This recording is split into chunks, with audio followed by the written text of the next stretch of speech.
Keith Abell here, shooting another quick blog post. Today I've taken off my marketing hat and I've put on my pharmacy coat because what I have to say today is really important. A few years ago I made a bold statement and said that I thought cholesterol lowering medications were dangerous and that we shouldn't be on them. And we've got some things now that kind of back up what I said back then.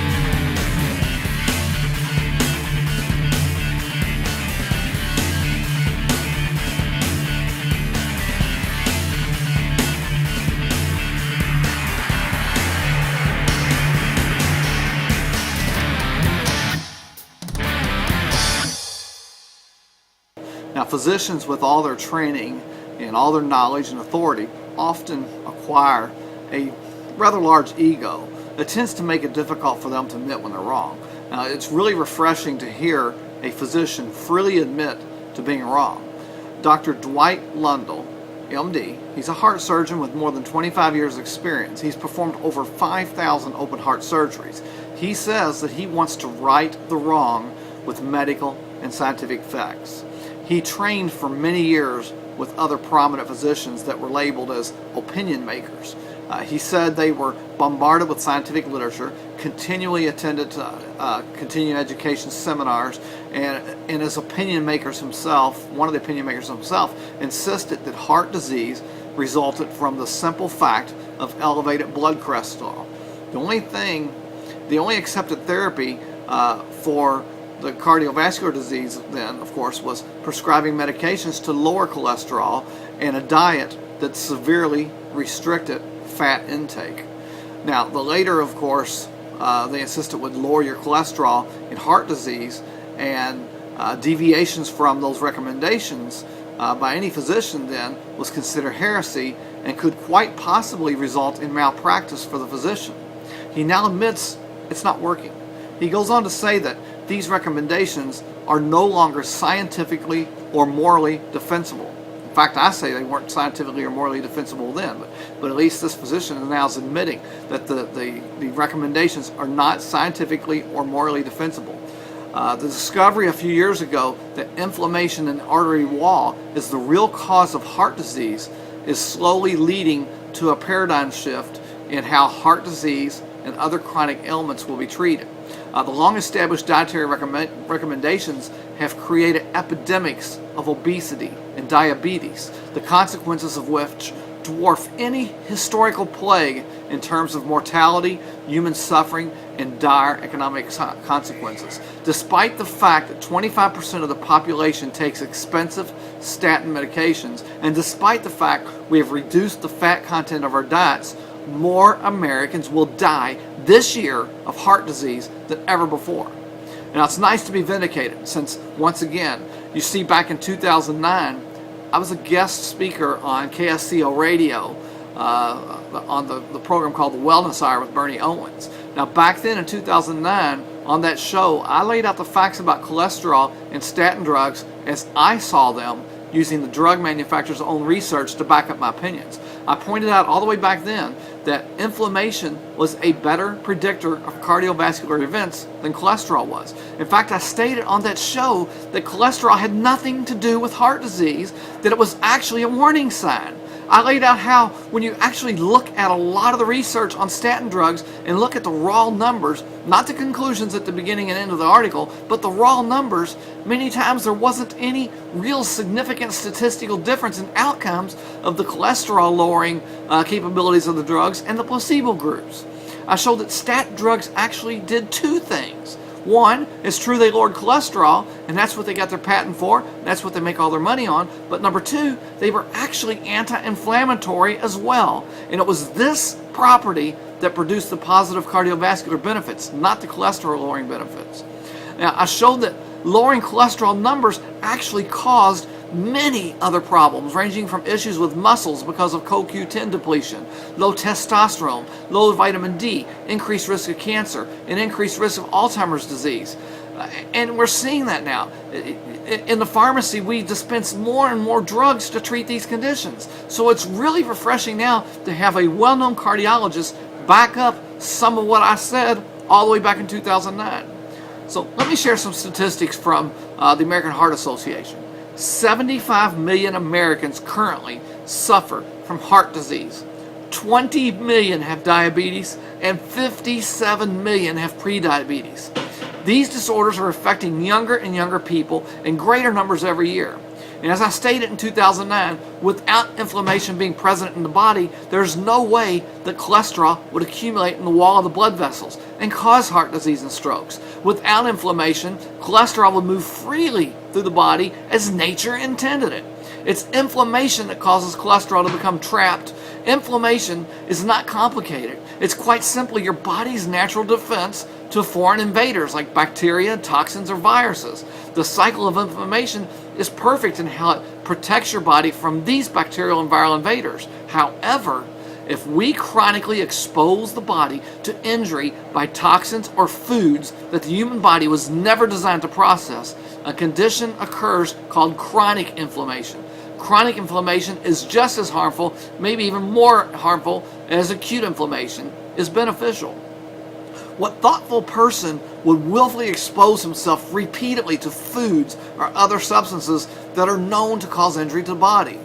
Well, smokers perhaps, but at least they made that choice willfully. The rest of us have simply followed the recommendations of mainstream diet that is low in fat and high in polyunsaturated fats and carbohydrates, not knowing we were causing repeated injury to our blood vessels.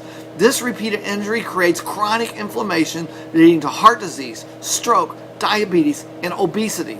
Let me repeat that. The injury and inflammation in our blood vessels is caused by the low-fat diet recommended for years by mainstream medicine, as well as the toxic free radical-causing chemicals in our over-processed foods.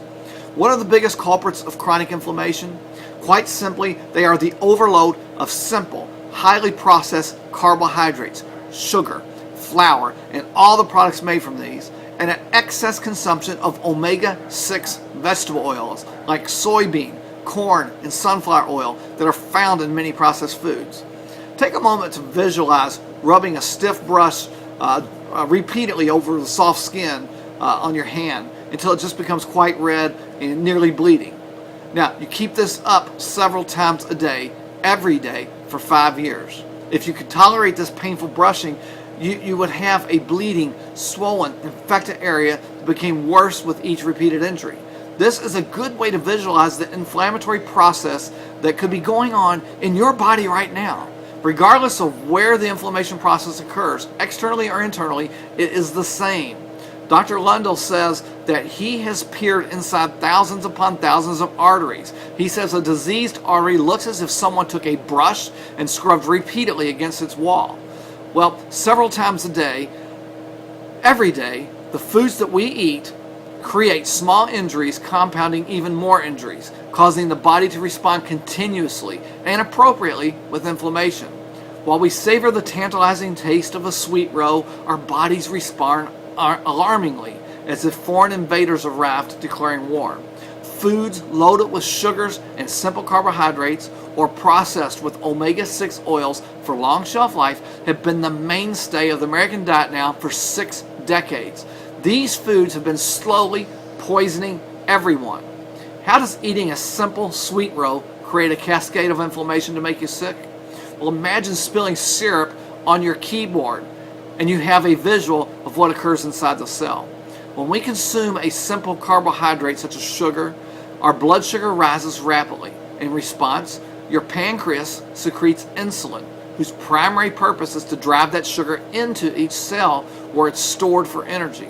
If the cell is full and doesn't need glucose, it's rejected to avoid extra sugar gumming up the works. So when your full cells reject the extra glucose, your blood sugar rises, producing even more insulin, and that glucose is then converted to be stored as fat. What does all this have to do with inflammation? Blood sugar is controlled in a very narrow range. Extra sugar molecules attach to a variety of proteins that in turn cause free radical damage to the blood vessel walls. This repeated injury to the blood vessel walls sets off inflammation. When you spike your blood sugar level several times a day, every day, it's exactly like taking sandpaper to the inside of your delicate blood vessels. While you may not be able to see it, rest assured it's there. Dr. Lundell says he saw it himself when he did over 5,000 surgical patients spanning over 25 years who all shared one common denominator. He said inflammation in their arteries. Let's get back to the sweet roll. The innocent-looking goodie not only contains sugar, it is baked in one of many omega-6 oils, such as soybean. Chips and fries are soaked in soybean oil. Processed foods are manufactured with omega-6 oils for longer shelf life. While omega-6s are essential, they are a part of every cell membrane controlling what goes in and out of the cell. They must be in the correct balance with omega-3s. If the balance shifts by consuming excess omega-6s, the cell membranes produce chemicals called cytokines that directly cause inflammation. Today's mainstream American diet has produced an extreme imbalance of these two fats.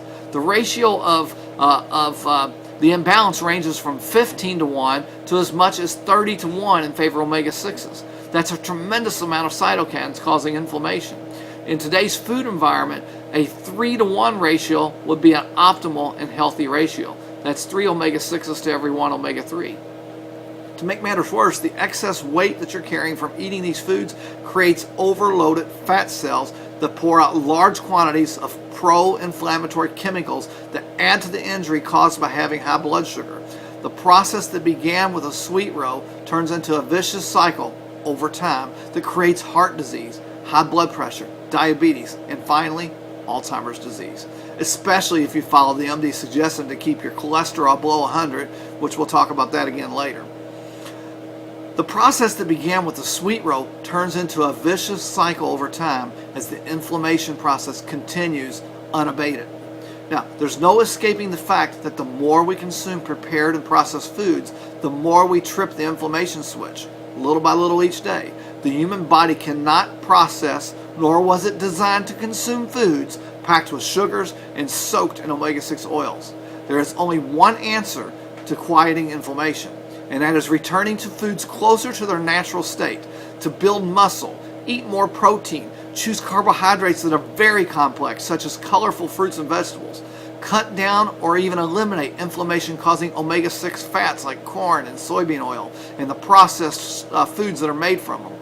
1 tablespoon of corn oil contains 7,200 milligrams of omega-6. Soybean oil contains 6,940 milligrams. Instead, use butter.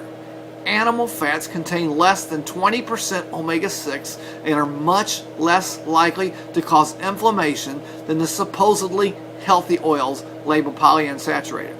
Forget the science that's been drummed into your head for decades. The science that saturated fat alone causes heart disease is non-existent, never existed. The science that saturated fats raise blood cholesterol is weak, since we know now that cholesterol is not the cause of heart disease. The concern about saturated fats is even more absurd today. The cholesterol theory led to the no-fat, low-fat recommendations that in turn created the very foods now causing an epidemic of inflammation. Mainstream medicine made a terrible mistake when it advised people to avoid saturated fat in favor of foods high in omega-6 fats. We now have an epidemic of arterial inflammation leading to heart disease and other silent killers. What you can do is choose whole foods your grandmother served and not those that your mom turned to at the grocery store aisles that are filled with manufactured foods. By eliminating inflammatory foods and adding essential nutrients from fresh, unprocessed food, you will reverse years of damage in your arteries and throughout your body from consuming the typical American diet. Dr. Dwight Lundell is the past chief of surgery and chief of staff and chief of surgery at Banner Heart Hospital in Mesa, Arizona. He has a private practice or had a private practice, I should say, at the Cardiac Care Center in Mesa, Arizona. And he recently left surgery practice to start focusing on nutritional treatments of the disease. Isn't it amazing how mainstream medical professionals like Dr. Lundell are now seeing what my good friend and colleague Dr. Joe Wallach have been saying for decades? Folks, the foods we are eating, following the recommended guidelines that the medical system has put out there, is killing us. Our health in America is worse now than it has ever been in the history of any country in the world. We've been following what the medical system has been telling us now for the last 60 years, and over that 60 years we have gotten sicker, more diseases have come out, Alzheimer's disease, diabetes is actually skyrocketing, obesity is skyrocketing, and it all started when we started following the dietary guidelines that the American Medical Society and mainstream medicine has been pushing on us. And it comes straight from the fact that mainstream medicine is, in all their protocols, is guided by the drug manufacturers. These drug manufacturers produce drugs like the statin drug. They put a patent on it. They establish the protocols that the doctors have to follow. And as Dr. Lundell said, they make it to the point to where if you don't follow those guidelines, you stand a chance of being sued for malpractice. So folks, I said it in 2009. I'm saying it again today. You need to take a closer look at what you're doing and what the medical community is doing. You need to have all 90 essential nutrients. You need to have them based on body weight. You need to stop following these dietary guidelines. On my website, givedoc90days.com, that's GIVEDOC 90days.com, I've got a list of good foods and bad foods. You need to get that list and follow that protocol. You need to cut out all these oils. Oils cause free radical damage, even the extra virgin olive oil. Unless you're cold pressing it yourself from your own olives and using it immediately, as soon as it's exposed to oxygen, it starts oxidizing, which causes free radicals. You need to eliminate these things. These things are all high in omega-6s. We need to get a balance in our diet with the omega-3s. Since the majority of Americans don't eat enough baked fish to get the omega-3 in their diet, then we need to supplement with them. Again, that's why I say you have to supplement with all 90 essential nutrients. Need to get off the medications like statin drugs. There is no reason to be on a statin drug. I'm sorry, I've looked at all the evidence and I cannot see a reason to be on those statin drugs. I've looked at societies that have a high cholesterol naturally, that have low cardiovascular problems because they have low inflammation in their diet. I've looked at groups of people that have naturally low cholesterol levels that have a high incidence of cardiovascular problems, and again, they have a diet high in inflammatory foods. So folks, inflammation is a better predictor of cardiovascular disease. Eliminate those bad foods, supplement with all 90 essential nutrients to make up for what you're not getting in your foods, and take your life and your health into your own hands. Please visit that website, givedoc90days.com. Look around on there. There's all kinds of fantastic information on there. And if you have any questions, there's a contact form on there to contact me, or I would be more than happy to answer your questions. You can find me on Facebook. There's lots of places to find me. So folks, take your life into your own hands. Stop relying on every single thing that the medical community tells us is fact, when the medical community, the medical system, is so dominated by the mainstream pharmaceutical companies and their profits, that we really need to stop and take a second look and start looking at more holistic approaches to your health. I believe the body was divinely designed that if you give it all the essential nutrients that it needs, all 90 essential nutrients, that the body can support and promote a natural healing process, that the body can repair itself, and I think that's the way you need to go. that's the direction I've taken my career in pharmacy, and I really encourage you to take a more serious look at this. Until next time, this is Keith Abell. Hope to see you soon.